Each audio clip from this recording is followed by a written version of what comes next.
Ah là là, c'est quoi encore cette review de SmackDown qui sort en retard là? Je vais encore me faire engueuler.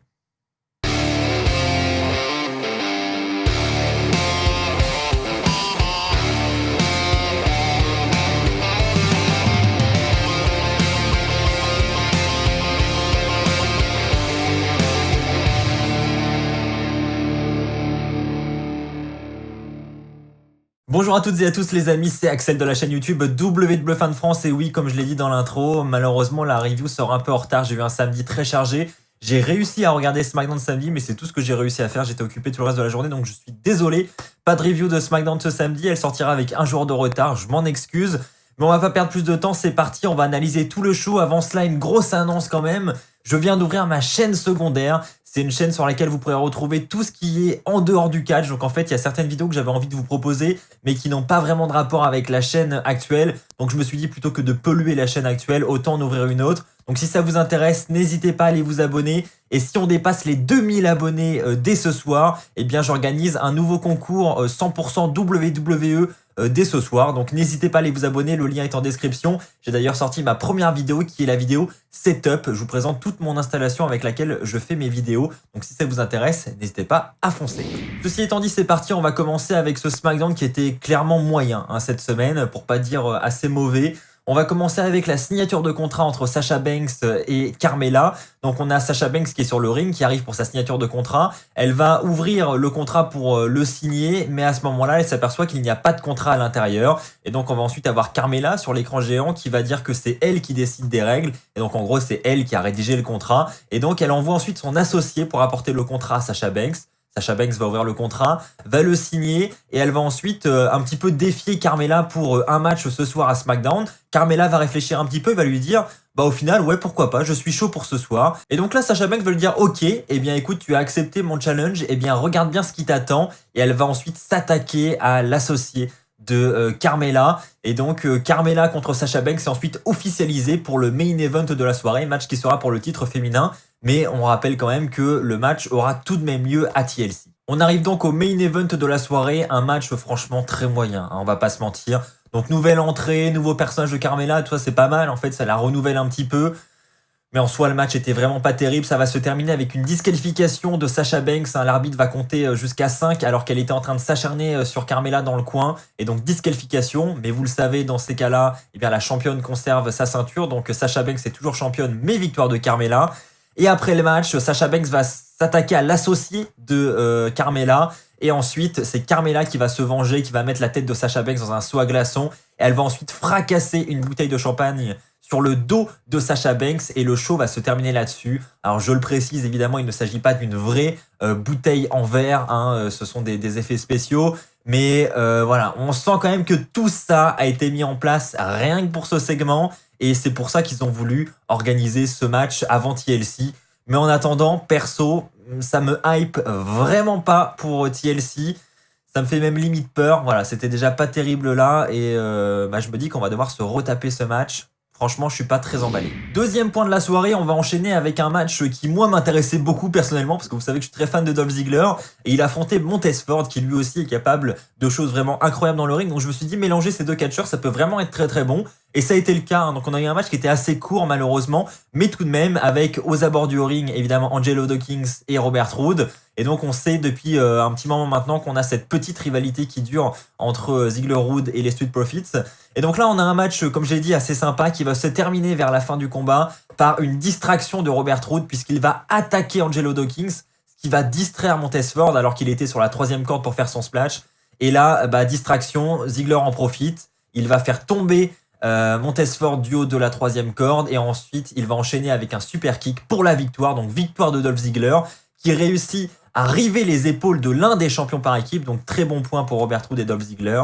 Et donc c'est officiel, la semaine prochaine, nous aurons un combat Dolph Ziggler-Robert Roode contre les Street Profits pour les titres par équipe de SmackDown. C'est une bonne nouvelle je trouve, encore une fois, je pense que ça peut être une bonne rivalité et encore une fois un bon match. Perso, je suis content de ce qui s'est passé de ce côté-là à SmackDown cette semaine et content de ce qui va arriver la semaine prochaine. Enchaînons avec la rivalité entre Roman Reigns et Kevin Owens. Cette semaine, on va avoir l'arrivée de Kevin Owens sur le ring, qui va ensuite aller chercher des tables, des échelles, des chaises sous le ring. Et là, il va commencer un petit discours et il va en gros commencer une guéguerre avec Roman Reigns sur le fait que Roman Reigns, lui, ait toujours besoin de ses membres, de sa famille pour se défendre, eh bien Owens dit que lui, à TLC, il aura ses amis aussi pour se défendre. Il aura ses amis les chaises, ses amis les échelles et ses amis les tables. Donc tous ses amis seront là pour l'aider et donc évidemment tout ça ne va pas plaire à Roman Reigns. Jey Uso va ensuite arriver pour frapper Kevin Owens, pour mettre fin à cette humiliation.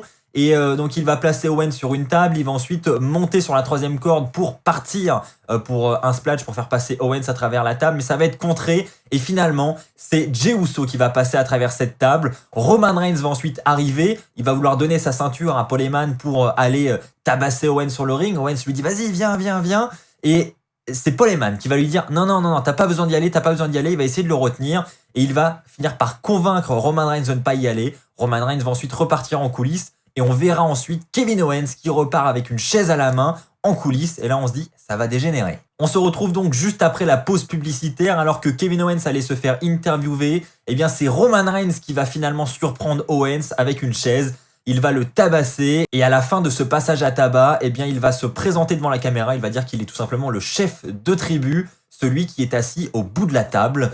Donc une rivalité qui continue avec seulement un petit segment comme ça, aucun match pour Roman Reigns, aucun match pour Kevin Owens, c'est un truc qui me manque ça. Je trouve qu'on voit pas assez souvent Roman Reigns en action du côté de SmackDown. On le voit juste pavoiser avec sa ceinture en mode je suis chef de la tribu. Mais voilà, on n'a pas de match et je trouve ça vraiment dommage pour le coup.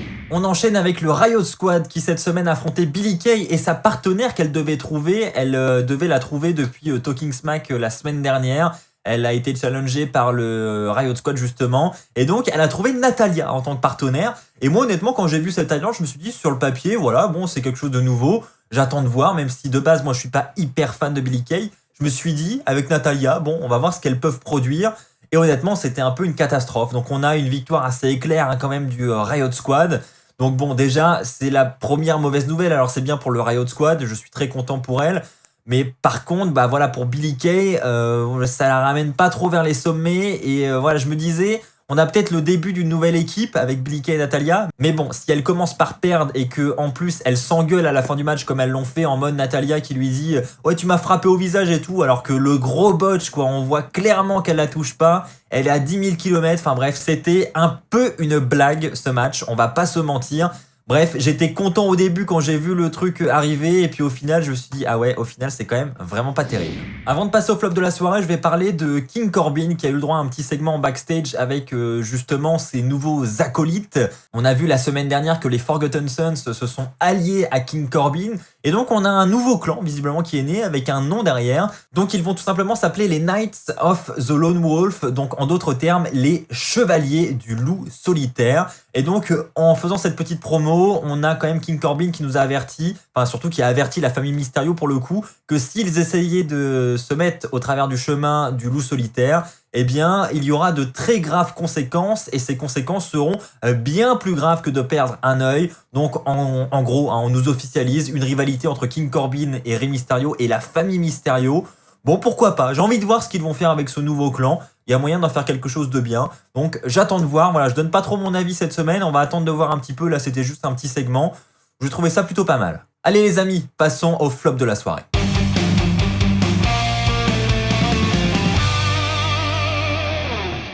Pour le flop de la soirée, je vais parler de Otis et de Chad Gable. Alors pourquoi je veux parler de cela ?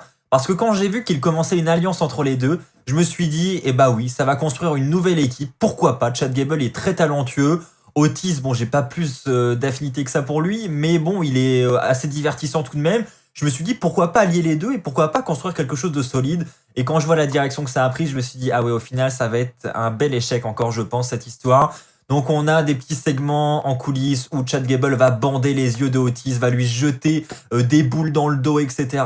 Bref, c'était vraiment ridicule. Et ensuite, on arrive à un match plus tard dans la soirée où Chad Gable fait équipe avec Otis pour affronter Shinsuke Nakamura et Cesaro. Et là, dans ce match, eh bien, c'est Chad Gable qui va subir le tombé final, qui va perdre ce match. Et donc, au final, défaite de Otis et Chad Gable. Donc à ce moment-là, moi, je me dis, comment vous voulez construire une nouvelle équipe et faire quelque chose de solide en les faisant perdre direct ? Donc là, je me suis dit, ah ouais, donc c'est qu'ils ont vraiment pas confiance en cette équipe. Ça va encore être un bel échec.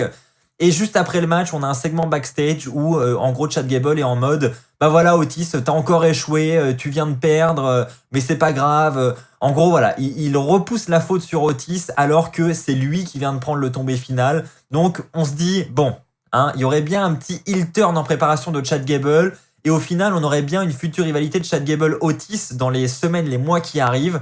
Ça semble prendre cette direction.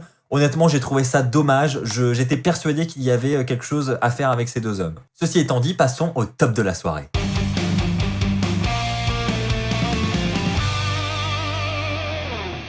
Les amis, pour le top de la soirée, j'ai voulu innover un petit peu. Je vais parler de Biggie parce que honnêtement, ce lancement de Biggie en solo, j'en ai pas beaucoup parlé la semaine dernière, mais je suis très content de le voir partir en solo avec cette nouvelle musique, ce nouveau décor. Bon, il a toujours la même tenue, mais voilà, on voit bien que ce n'est plus le Biggie du New Day. On se dirige vers un nouveau Biggie en solo qui va se diriger petit à petit vers le titre intercontinental, voire peut-être même plus tard vers le titre majeur. Et ça, je trouve que c'est une excellente chose parce qu'il est très talentueux.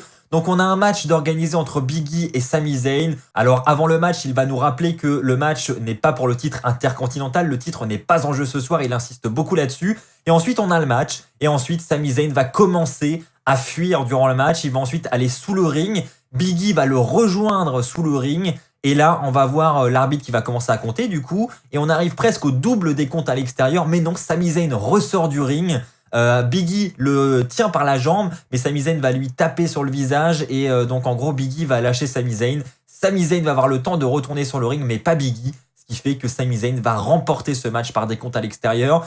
Donc bon, le finish était pas terrible, mais bon, ça va encore une fois bien dans le rôle de Sami Zayn, hein. On sait que voilà, il est comme ça en ce moment, Sami Zayn. C'est comme ça qu'ils veulent le booker. Et je me dis, bon, ça va nous amener à un rematch, du coup, très certainement du côté de TLC. Et là, je suis très content de voir Biggie vers ce titre. J'espère de tout cœur qu'il va le remporter prochainement et qu'on va avoir un nouveau Biggie très prochainement. Je voulais absolument le mettre en top de la soirée parce que c'est vrai, encore une fois, que la semaine dernière, j'en ai pas beaucoup parlé. Donc, je voulais me rattraper cette semaine et vous dire à quel point j'ai envie que Biggie soit mis vers les sommets du côté de SmackDown et j'espère qu'ils vont le faire. Voilà les amis, c'est ainsi que s'achève cette review de SmackDown. J'espère qu'elle vous aura plu. Si c'est le cas, comme d'habitude, n'oubliez pas le pouce bleu et n'oubliez pas surtout d'aller vous abonner à la nouvelle chaîne YouTube, ma nouvelle chaîne secondaire. Donc le lien est en description. Encore une fois, j'ai sorti ma vidéo setup, donc si ça vous intéresse, n'hésitez pas à aller jeter un œil. On se retrouve très vite sur cette chaîne YouTube. D'ici là, portez-vous bien et n'oubliez pas, soyez toujours très très fiers d'être fan de catch. Allez, bye tout le monde!